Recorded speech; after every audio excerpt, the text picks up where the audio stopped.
You know, if you don't know where you are going to, a friend can just say, "Oh, kilo she." Say, "I'm not." When you say you are not doing anything, somebody can just sway you into their own agenda. So if you don't have a plan for your life, you find out that somebody else's plan will become your own plan, and most of the time it will end up being an error. So what the law of design is saying is that you have to be intentional to sit down and be strategic about your own life. Most people allow their lives to happen by chance and not by design, and they end up in regrets. Whatever will be, will be. It doesn't happen like that. An object will remain stagnant until a force is applied. Your life will remain the same way it is until you do something meaningful about it. You're just going to, science says, one of the laws, is it laws of motion? It says every object will remain in a state of inertia until a force is applied. In the same vein, your life will just remain where it is. As a matter of fact, I think I've said this before, there is really nothing called stagnancy. Hello? You really can't be stagnant. When you think you are stagnant, you are actually retrogressing, because the world itself is revolving. So you really, when you say, "No, I've been on the same spot," you have not been on the same spot. You know why? You are growing. So you say you're on the same spot. "I've been on the same spot for 3 years." Are you the same age for 3 years? So if the only thing that is growing in your life is your age and nothing else is growing, there's a problem. So you have to sit down and design your life and be strategic. Don't just, wait for chance. Whatever will be, will be. What belongs to me will not pass me by. God is in control. God will do it. We come up with all this religious slogan without action attached. Hello? The Bible says faith without works is dead. It says, "Show me your faith by your work."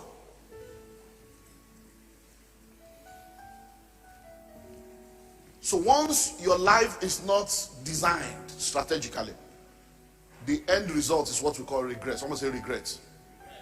So our focus today will be more on regrets, because if you don't design it, you will regret. So let's look at, the 8 regrets of life.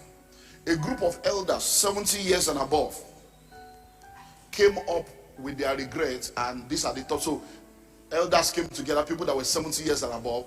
So they sat down and they started discussing. Say, now that we are in a late stage of life, what are your regrets in life? What are the things you regret? And everybody started mentioning what they regret. And now, in mentioning what they regret, of course, many people mention the same thing in different languages or different, but so they came up with the top 8. And that's what we want to look at today. The top 8 regrets, the 8 regrets of life. Now listen.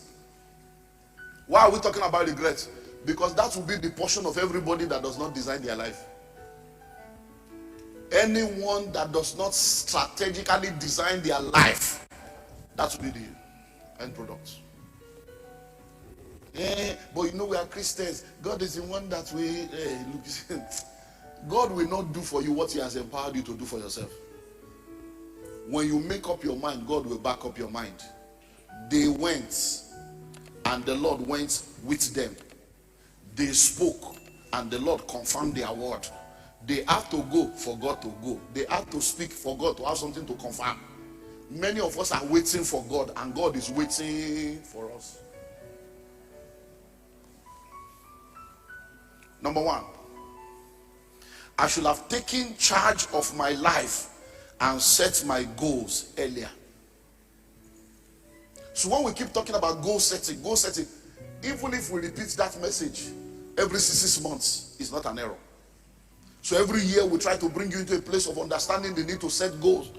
Take charge of your life, so that you won't be blaming somebody. It's my mother, it's my brother, it's Nigeria, it's my environment. No. We still looked at the law of environment last week. You saw that you should not allow your environment to limit you. So many of them were like, I should have taken charge of my life. I just thought that whatever will be, will be. I thought that destiny, and your mom, you have all this kind of destiny. That if you are destined to be rich, you'll be rich. If you are destined to be poor, no matter what you do, you'll be poor. We come up with all kinds of funny myths. A myth is a publicly held belief that is false. It's publicly held. That's why it's called a myth. It's publicly held, publicly believed, but it's false. Everyone helps those who help themselves. So let's move on. I should have taken charge of my life and set my goals earlier. So this year now, have you set goals? We did a series on goal setting last year. We did another one this year. I think I did one in December. Pastor Abraham did another one in January or February. And it's still, did you set goals? This year now, what is your financial goal? What is your relational goal? What is your spiritual goal? 2 years ago, I did how to develop a 20-year plan for your life. Are you practicing it? The journey of 1,000 miles does not begin with a step. It begins with a step that is taken. If you don't take the step, the journey never starts. You can be journeying inside you. You are still on the same spot. Hello? It's not the truth that you know that makes you free. It's the truth that you know and apply. So if you don't apply it and add action to it, my future is bright, my future is bright. We are there now. This is the future now. The future of 10 years ago is here. Is it bright? Because we have made you to understand that this is not a religious church. This is a kingdom church. And we are raising kingdom citizens that will be holistically blessed. So it's not just about spiritual development, emotionally, psychologically, financially, relationally, in every area you should be robust. Number 2, I should have taken better care of my health. I should have taken better care of my health. In those days when I eat, I used to love Fanta. Kai. I don't know what they did with me in Fanta. I can drink 4 bottles, 5 bottles, 6 bottles, 8 bottles. I'm telling you, with chilled block. And I thought I was a big man. You know, some people, when they have money, they now buy debts. They use money to now begin to buy canned food. Why do you think villagers are looking fresh at 80 and 90? And you in the city at 35, you are looking like your grandmother? Hello? Because you are buying canned food. You now have corned beef, you have salad, or they even have canned salad. You buy all this canned food with acid and all kinds of chemical, and you arrange your debt in your wardrobe. Kill a man per kitchen, chef, cabinets. You arrange what will kill you in the cabinet. Hello? Big man, big trouble. Then you now say, give me orishi, rishi. And then you are eating. They said what? I should have taken better care of my health. Don't wait until trouble come. Hello? 2017, I told you, I started gymming. I've not eaten bread now for like 3 years. I've not eaten rice. I only eat ofada rice now. For like 3 years. I've not eaten meat for that maybe like 50 years. I don't eat meat. Hello? So, you see, you don't need to wait for one problem to come before you now start doing catch up. Because no matter how anointed you are, this body must be alive to carry the anointing. Hello? So, health. A lot of people grigaga. No time to rest. And then if you don't rest, you'll be laid to rest. And you know the amazing thing about church? In church, we do your naming. We do your wedding. We do your child naming. When you die too, we do your burial. And you know the amazing thing? We will have message to preach for every level. We will have message. Even when you die, your life, your death will still become a message for us to tell other people. I'm telling you. So why must you die before your time? What are you going to do in heaven? What you the rush go do? Hello? Can somebody say good night in the morning? Won't it be an error? So how can you die young and be saying good night? Adieu what? Good night in the morning. If somebody come now this morning and say okay good night, won't you say good night, Babu? So when you die before your time, if you are saying good night in the morning, it's an error. Hello? Please help me answer. What you they go do for heaven? Waiting they there. Which job they don't feel do without you when they wait for you to come finish? That you just die like that. You are in traffic. Everything from Gala to Bekere to La Casera to Ice, everything you collect. In traffic, you know Lagos traffic, you can cook food there, you can buy stove, buy kerosene, buy yam. My wife was telling me this one, okay, you see, they are now selling pizza in traffic. Oh. I said, pizza, bao. Is it the American pizza that you bring out and go and watch? No, wait, I saw some people. It's true? She was telling me, I said, pizza, no. It's they are selling pizza. I said, pizza on traffic. Oh, my tutu now. Why are they going to be 1 minute? I'm telling you, there is nothing you can't see in Nigerian traffic. You can buy bed sheets.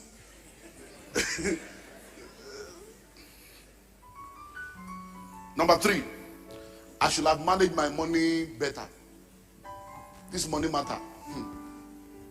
Money matter. I should have managed my money better. Do you know that there are people that have made money at a season in their life and now they're in a wilderness season? And they're like, that's where they make money. Kai. Is to say, I know. We're in Abuja for a conference about 2-3 weeks ago. And one of the ladies there said, sir, what do I do? How do I rectify my errors? She told us how that by virtue of her job, she was sent abroad from a Nigerian ministry, sent abroad. And for 4 years, she was making stupid money. As in dollars, stupid money for 4 years. But, you know, they say a lady cannot buy land. If you buy land or you build, you will not see husband to marry. And all those times, she was just afraid to buy land. She was just helping everybody. But now she's back to Nigeria. And her salary is back to 270,000. So that 4 years window, what you lose there? Because they sent her abroad for 4 years and she's back in Nigeria. So, managing money is not, look, some of these things will not happen like that forever. A woman was in that same meeting. The highlight of that meeting for me, a woman and her husband was in that meeting with 6 children. And she was telling us how that the father overprotected them. 2 of them, 2 girls, overshielded them. That in 1980 something, when she finished from Ibadan, she was there's a particular, what they call mental health education, that she's like number 3 in the whole of Nigeria. And they gave her a major job. They are from Kano. They gave her a job in maybe Casino and one of the, that with accommodation, everything, big money. The father said, no, who will be taking care of you? You can't go. They gave her land to come and start school in the 90s when they started. He said, what? No. He said, now the man has died. We're all poor. Just overprotected us. And we didn't manage. So managing money. Many of you, you are making money now. Savings you don't have. Land you don't have. We bought this land, 70,000. Where you are now, 70,000. If you have 25 million, 30 million now, you can't see land on this street. How can 70,000 become 30 million over 21 years? And many of you, 21 years ago, you were doing naming ceremony, doing wedding. Now, on one plot you don't have. The money they used to do your naming ceremony could have bought 1 acre when they gave birth to you. A city today was a village yesterday. A village today will be a city tomorrow. You don't wait to buy land. You buy land and wait. One of the most powerful investments. Just buy it, leave it there. This was a bush. This was like a forest. But look at where we are now. Can anybody, many of you can't see it. Except to show you picture. And you see the rainbow picture now. How we're cutting things. That's where you are now. 70,000 naira. And today now there are still land of 500, 1 million that you can buy. You will not buy. You are buying it's infrared. It's iPhone. Something's wrong with your eyes. So it's iPhone. And they keep bringing, before you finish 10, they don't bring 12, they don't bring 13, they're just confusing your life. Number 4, I should have spent more time with my family. I'm busy, I'm busy, I'm busy, I'm busy. You can't do school run. It starts with antenatal. Your wife is the only one doing antenatal. You will not be there. You are so busy. Then you cross antenatal level. When it's time for delivery, you are not even there. They will just call you. You are not even there for your own child. You are busy. Then you now start school. You are still not there again. It's the mother that will go and register the child, buy uniform, buy canvas, know everybody. PTA, you are not there. By law, you see your life. I'm sorry for you. Hello?